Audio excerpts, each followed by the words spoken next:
안녕하세요. 머니머신입니다. 두 번째로 인기가 많았던 게 채권에 대한 내용이에요.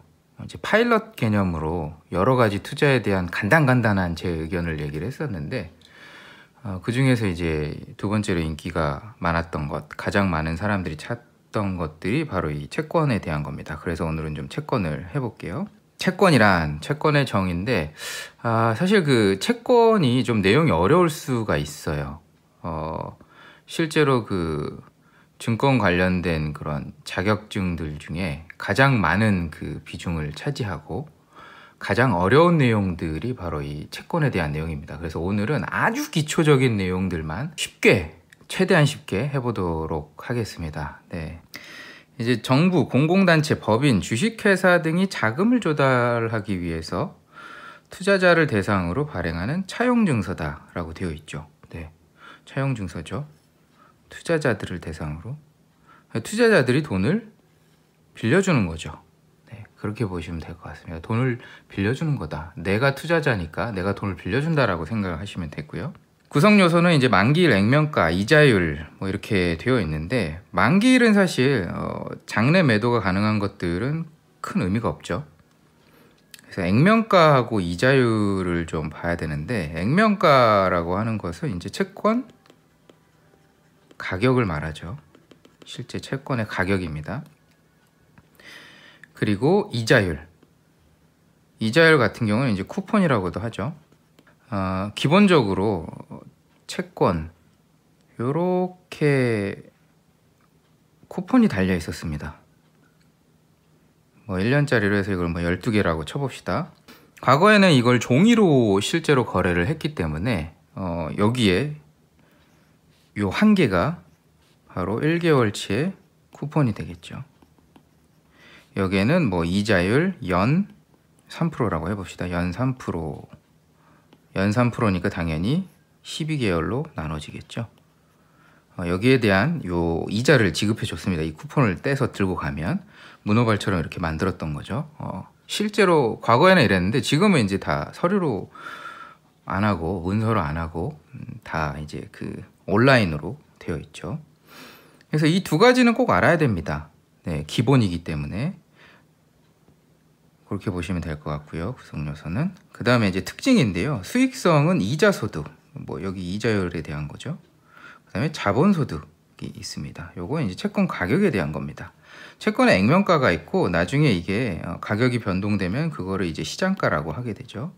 이게 올라가게 되면, 시장가가 올라가게 되면 채권 가격이 올라가는 것이고, 거기에 따른 차액, 자본소득이 생기게 됩니다. 그 두 가지 수익이 있고요. 위험성, 채무 불이행의 위험이 있습니다. 돈을 갚을 사람이 돈을 안 갚으면 위험한 거죠. 날릴 수 있는 거죠. 그래서 원금 손실의 우려가 있다. 원금 손실이 가능하다. 그 다음에 시장 위험이 있고 위험성은 낮은 편이다. 그래도 위험성은 낮은 편입니다. 요거는 이제 주식에 비해서 위험이 낮은 거겠죠. 그 다음에 유동성 면에서 중도의 판매가 가능하다. 여기 만기일이 제가 의미가 없다라고 말씀을 드린 게, 물론 이제 만기가 정해져 있는 것도 있습니다. 그렇게 지켜야만 되는. 근데 일반적으로 장내에서 거래되는 것들은 중도의 판매가 가능하기 때문에 유동성이 그래도 높은 편이다 라고 보시면 될 것 같아요. 안정성에 대해서 나오죠. 네, 주식보다는 그래도 안전하다라고 말씀을 드렸고, 가장 안전한 건 당연히 예금이죠. 요거는 이제 원금이 보장된다라고 보시면 되고요. 그 다음에 이제 국내 해외 채권, 뭐 하이힐드 채권, 요거는 이제 하이힐드라는 게 이율이 높다, 뭐 이런 얘기라고 보시면 될 것 같아요. 어찌됐건 요 세 가지가 뭐 더 세분화하면 굉장히 많은데, 대표적으로 이렇게 세 가지가 이제 채권이라고 볼 수 있습니다. 안정성들은 요렇게 순서로 되어 있고, 채권이 이제 예금보다는 얘는 원금이 보장이 안 된다 그랬죠. 그렇기 때문에 예금보다는 안정성이 떨어진다. 그 다음에 이제 글로벌 주식이 있죠. 글로벌 주식이 그 다음에 국내 주식이 있고요. 글로벌 주식은 이제 또 저희가 집중해서 하고 있는 그 분야죠. 글로벌 주식이 국내 주식보다 안정성이 높습니다. 당연한 얘기겠죠. 왜냐하면 국내는 신흥국이 아직도 속하고 있고요. 뭐 분류에 따라서는 선진국이라고 보기도 하지만 아직까지는 이머징이라고 그렇게 분류가 되고 있죠. 그렇기 때문에 글로벌 주식 같은 경우에는 이 전체 시장의 평균이잖아요. 시장의 규모도 훨씬 크고 선진국들도 다 포함되어 있기 때문에 당연히 안정성이 신흥국보단 높습니다. 그래서 해외 투자를 해야 되는 거죠. 채권의 종류입니다. 네, 채권의 종류는 발행 주체에 따라서 이렇게 나뉠 수 있습니다. 국공채, 그리고 지방채, 특수채, 금융채, 회사채, 요렇게 좀 나눠보면 될 것 같아요. 네, 특수채는 뭐 특수 목적에 의한 거니까 좀 빼봅시다. 국공채랑 지방채 같은 경우에는 뭐 인프라라던가 뭐 지하철이나 도로 이런 거 있죠. 아니면 국가 재정에 필요한 것들, 이런 것들을 위해서 발행하는 그런 채권이죠. 그 다음에 이제 금융채 같은 경우에는 금융회사에서 발행하는 것이고요. 회사채는 일반적으로 우리가 아는 그 회사에서 발행하는 일반 회사채라고 보시면 됩니다. 요 정도로 이제 구분을 할 수 있을 것 같고요. 발행 주체는. 이자 지급 방법은 이표채, 할인채, 달리채, 복리채 뭐 이렇게 나와 있는데, 달리복리 이거는 아는 분들은 아시겠지만 모르는 분들은 또 이거 되게 어려워하시죠. 이거는 그냥 모르셔도 됩니다.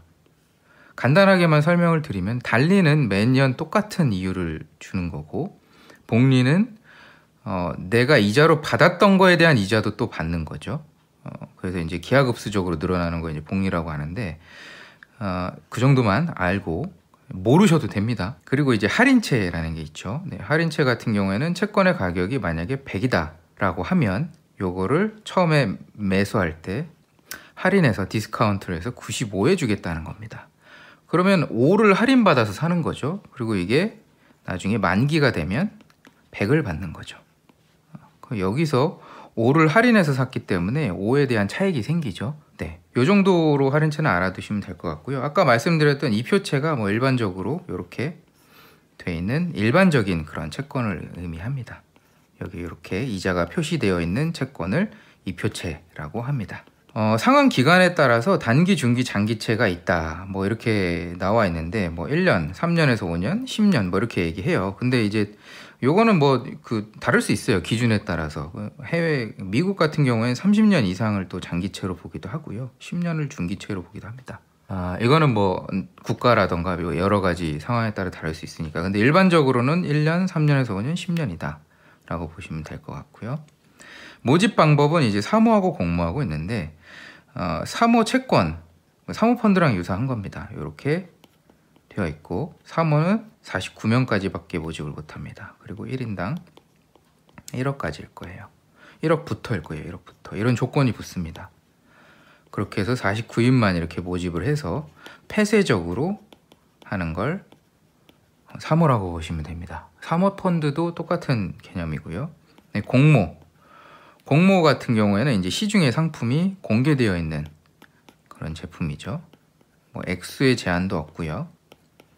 그 다음에 인원의 제한도 없고, 그런 것들을 공개 모집하는 것들을 공모라고 합니다. 뭐 일반적인 펀드도 마찬가지입니다. 채권 외에 일반 공모 펀드를 또 이렇게 얘기를 하고, 사모 펀드를 또 사모채와 같이 이렇게 구분을 합니다. 이렇게 구분한다라고 보시면 될 것 같습니다. 채권 종류는 이러한 뭐 구분 방식이 있다. 그 다음에 이제 보증의 유무에 따라 보증사채, 무보증사채, 뭐 무보증은 당연히 보증이 없는 거겠죠. 일반적으로 이제 회사의 신용이나 브랜드 가치, 그다음에 회사의 자산 이런 것들을 담보로 하는 경우가 많이 있죠. 이제 채권 수익 및 투자 방법인데요. 투자 수익은 이자 수익, 그 다음에 자본 수익 두 가지가 있다. 먼저 설명드렸던 거고요. 투자 방법에는 만기 투자와 이제 중도 판매가 있다. 만기 같은 경우는 이제 원금과 이자를 받게 됩니다. 그 다음에 중도 판매 같은 경우에는 보유 기간 동안의 이자 수익과 이제 시세 차익, 매도했을 때 거기에 대한 시세 차익을 받게 된다라는 것이고요. 이제 제가 과거 영상에서도 채권 가격이 올라가면 이자율은 떨어진다, 뭐 이런 얘기를 했었습니다. 그러니까 자본이죠. 채권 가격이 올라갔다는 건 자본의 가치가 올라갔다는 거죠. 그러면 이자는 떨어진다 라고 해서 이제 착각을 하실 수도 있습니다. 채권 가격이 올라가면서 이자 수익은 떨어져 버리면 이거는 뭐 원래 본전 아닌가? 근데 그게 아니고 요게 이제 시간의 흐름에 따라 다릅니다. 가령 채권 가격이 이렇게 시간의 흐름에 따라서 쭉 올라간다고 치면 이 당시에 처음 발행했던 이자율은 3%라고 가정을 해봅시다. 요거는 이제 채권 가격이고요. 뭐 시간이 지나면서 채권 가격이 올라요. 그렇게 되면 여기는 이 시점에서는 이자율이 2.9%가 되는 겁니다. 그리고 지금 현재에 이르러서는 이자율이 2.8%가 되는 거죠. 그러니까 이 당시에 채권을 매입한 사람은 계속 3%의 이자를 고정으로 받는 겁니다. 만기가 될 때까지. 근데 이게 계속 채권 가격은 올라가는 거죠. 그렇게 되면 이자는 3%씩 받으면서 채권 가격이 올라간 자본 수익을 얻는 거죠. 네, 요렇게 이해를 하셔야 됩니다. 그 다음에 채권 가격인데요. 채권 가격은 시장 금리에 따라서 채권 가격이 상승하거나 하락한다 라고 되어 있죠. 네, 이것도 한번 얘기를 했던 것 같은데 금리가 이 금리는 예금금리를 얘기하는 거죠. 뭐 기준금리가 될 수도 있고요. 기준금리가 올라가면 예금금리는 당연히 올라가는 겁니다. 기준금리는 국가에서 올리는 거고 예금금리는 그에 맞춰서 은행에서 올리는 거니까 예금금리가 올라가면 화폐가 안전자산으로 이동한다라는 거겠죠. 예금이 가장 안전한 자산이니까 화폐가 예금 쪽으로 몰리게 돼 있습니다. 화폐가, 시중에 있는 화폐가 대표적으로 어디서 오겠죠? 채권. 지금 채권을 우리가 배우고 있으니까 채권에 몰려있던 그 화폐가 이걸 매각을 하고 예금금리 쪽으로, 예금금리가 높으니 예금금리 쪽으로 안정적이고 금리가 높은 곳으로 이동을 하게 됩니다. 그러면 당연히 채권을 매각하고 갈 테니까 채권 가격은 떨어지는 거죠. 그리고 반대로 예금금리가 낮아지면 채권금리가 더 높겠죠. 그러니까 당연히 채권 쪽으로 몰려가니까 채권의 가격은 높아지게 되는 겁니다. 네, 이게 어려울 수 있어요. 네, 이 사실 전공자한테도 처음에는 이 내용이 좀 어려울 수 있습니다. 굉장히 이게 추상적인 개념이기 때문에. 그래서 뭐 다 좋습니다. 다 필요 없고 몰라도 돼요. 몰라도 됩니다. 몰라도 되고, 네, 그냥 요것만 암기를 그냥 해버리시면 됩니다. 채권 가격이 올라가면 쿠폰, 이자는 내려간다. 요것만 그냥 암기를 해버리면 아주 편합니다. 네, 쉽죠? 네, 이런 내용들은 그냥 넘어가면 될 것 같고요. 그 다음에 이제 채권에 대한 신용 등급인데요. 아주 중요합니다, 이 내용. 채권에 신용 등급이 있습니다. 그 신용 등급에 따라서 신용이 낮을수록 이자율이 높아지겠죠. 왜냐하면 여러분들의 신용이 안 좋을수록 이자를 많이 내야 되는 것과 똑같은 이치입니다. 내가 신용이 좋으면 위험도가 낮기 때문에 이자를 많이 안 줘도 되겠죠. 나는 돈을 항상 갚을 사람이니까. 근데 내가 돈을 떼먹을 확률이 높게 되면 당신의 신용도가 아주 낮기 때문에 우리는 당신을 신뢰할 수 없다. 그래서 당신한테는 이자를 높게 받아야 되겠다라고 얘기를 하겠죠. 채권의 신용 등급은 AAA부터 이제 D까지 있습니다. 이게 이제 BBB까지가 투자 적격, 투자 등급이고요. 적격이라고 한번 써볼게요. 예, 그리고 BB부터는 투기 등급에서 요거는 부적격이다 라고 얘기를 합니다. 그렇죠. 이제 많은 분들이 간과하고 있는 건데 여기서 이제 또 해외 투자를 잠깐만 넣어보자면 인도네시아는 여기 속해 있죠. 투자 적격 등급의 국가입니다. 그리고 저희 회사에서 주로 다루고 있는 베트남 같은 경우에는 투자 부적격입니다. 이거는 제가 얘기한 게 아니고요. 뭐 여러 가지 이렇게 신용 등급 평가사가 있는데 글로벌 신용평가 3사가 있습니다. 네, 대표적으로 S&P, 무디스, 피치. 여기 이제 그 기호, 신용 등급에 대한 기호는 뭐 AA다, 뭐 F다, 뭐 맞나? 아무튼 뭐 조금씩 다릅니다. 근데 일반적으로 이렇게 다 동일한 그런 등급이 되어 있습니다. 이 3사가 모두 인도네시아는 투자 적격 등급을 줬고요. 베트남은 한 개 나라였나? 이 업데이트를 아마 새롭게 해봐야 되는데 한 개 신용평가사만 빼고 나머지는 투자 부적격 등급을 줬습니다. 제가 알기로는 작년까지만 해도 다 투자 부적격 등급을 줬습니다. 그만큼 신뢰도가 떨어진다. 아직까지 시장 규모 면에서나 개방도 면에서나 여러 가지 면에서 그렇다라는 거죠. 채권하다 좀 딴 데로 샜는데 워낙 이 내용은 되게 중요한 내용이라 제가 추가로 설명을 드렸고요. 이제 채권의 유통시장들입니다. 네, 크게 장내 시장과 장외 시장으로 구분이 되고요. 그다음에 장외 시장은 사실 다루는 게 의미가 없습니다. 뭐 장내 시장도 마찬가지지만 워낙 다양하고 거래 조건이 자유롭기 때문에 아주 거래가 활발히 일어나고 있습니다. 여러분들이 모르고 있는 사이에 만들면 됩니다. 그냥. 해서 장외 시장을 뭐 얘기하는 건 의미가 없는 것 같고 장내 시장만 간단하게 볼게요. 한국 거래소에 이제 상장되어 있는 채권을 대상으로 표준화된 거래 방식에 따라 거래가 이루어지고 있고요. 네. 주식처럼 거래가 되는 겁니다. 그다음에 소매 채권 시장으로 증권 계좌를 통해서 거래를 하실 수가 있습니다. HTS, MTS 모바일, 전화, 방문 통해 거래가 가능하고요. 요즘에는 이런 거 잘 안 하죠. 요 정도는 할 수 있겠다. 네, 특히나 장외도 있을 수 있으니까 HTS나 모바일을 통해서 거래가 가능합니다. 이 부분은 제가 영상 말미에 좀 보여드리도록 하겠습니다. 예시로. 장외 시장은 이제 브로커를 통해서 거래하는 걸 얘기하죠. 은행이나 증권사 그리고 종합금융회사 여기를 이제 직접 방문을 통해서 거래한다라고 하는데 사실은 이게 그 브로커라는 게 이제 딜러들이죠. 딜러고 좀 알아듣기 쉬운 말로는 증권사 담당자죠. 네. 물론 이런 게 없는 분들도 있습니다. 그냥 요즘에는 다 개인들이 투자를 하시기 때문에. 근데 이제 도움을 얻어서 하시는 분들도 많이 있죠. 그래서 증권사 담당자들이 이제 이런 것들을 이메일이나 뭐 카톡 이런 걸로 뭐 제안을 합니다. 투자 설명서 아니면 뭐 안내서 뭐 이런 거 해가지고 뭐 최소 투자금이 얼마고 뭐 거래 조건이 얼마고 뭐 이런 거 막 나열되어 있는 그런 막 이상한 복잡한 그런 설명서를 보내줍니다. 이렇게 해서 거래를 주로 하는 게 이제 장외 시장인데요. 이제 그런 게 많이 유행했죠. 12BW, EW라 그래서 이제 그 주식 연계 채권이라 그러죠. 그런 것들 이런 걸로 이제 사모의 형태로 진행이 많이 됩니다.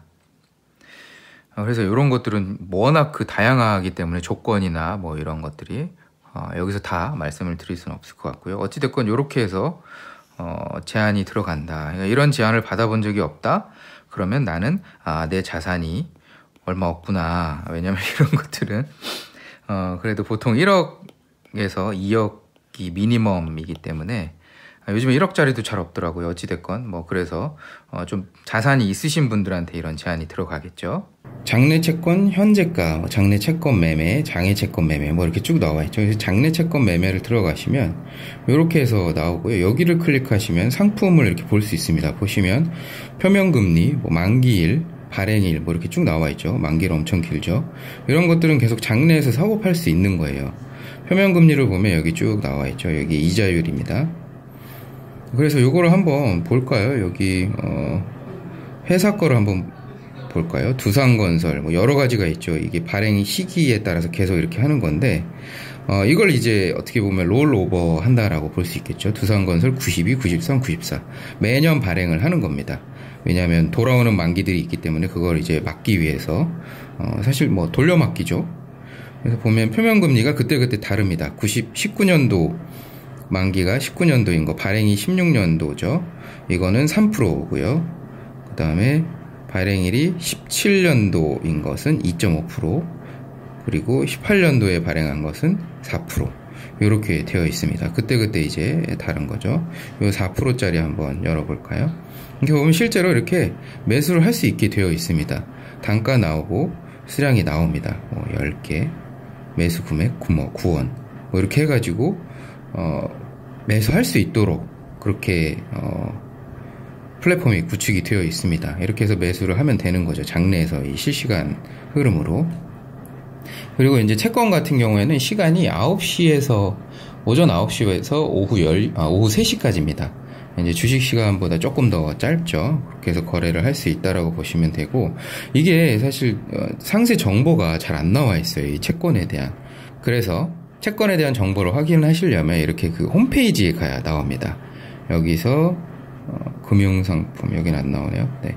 요 메뉴에 들어가서 보시면 채권 발행업 RP 나와 있죠. 그래서 장내 채권, 장외 채권 이렇게 나와 있습니다. 장내 채권을 눌러보면 주식형, 일반형 나와 있고요. 주식형은 제가 말미에서 다시 한번 설명을 드릴 건데, 보시면 EB, CB, BW 이렇게 나와 있죠. 그다음에 회사명들 나와 있고, 실제로 거래되는 현재 가격들이 나와 있습니다. 오르고 떨어지는 등락에 대해서도 나와 있고요. 일반 채권 한번 해볼게요. 요거는 이제 소액과 일반 채권과 나뉘는데, 먼저 봤던 두산중공업, 그건 두산건설이었죠. 네. 이렇게 일반 기업에 대한 채권하고 소액 채권들이 이렇게 있습니다. 소액 채권들은 이렇게, 정부 기관에서 발행한 것들이 많습니다. 이렇게 쭉 나와 있다라고 보시면 될 것 같고요.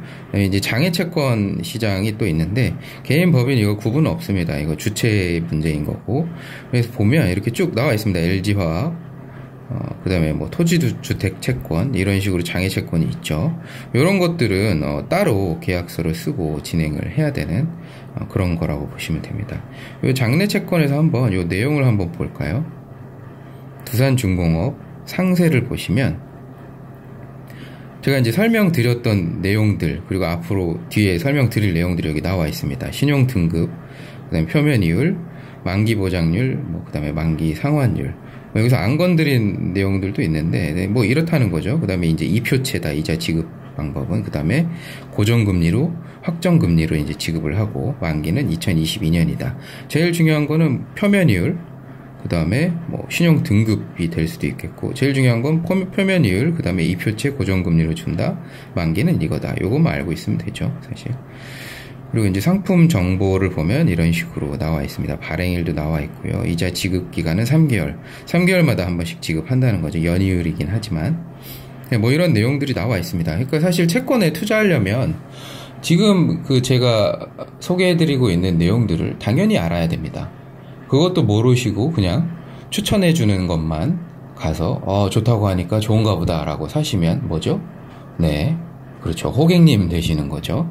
네, 기본적으로 지식을 어느 정도 가지고 내가 비판적으로 이 상품에 대해서 평가할 수 있을 때 투자를 하시는 게 맞다라고 저는 생각을 하고 있습니다.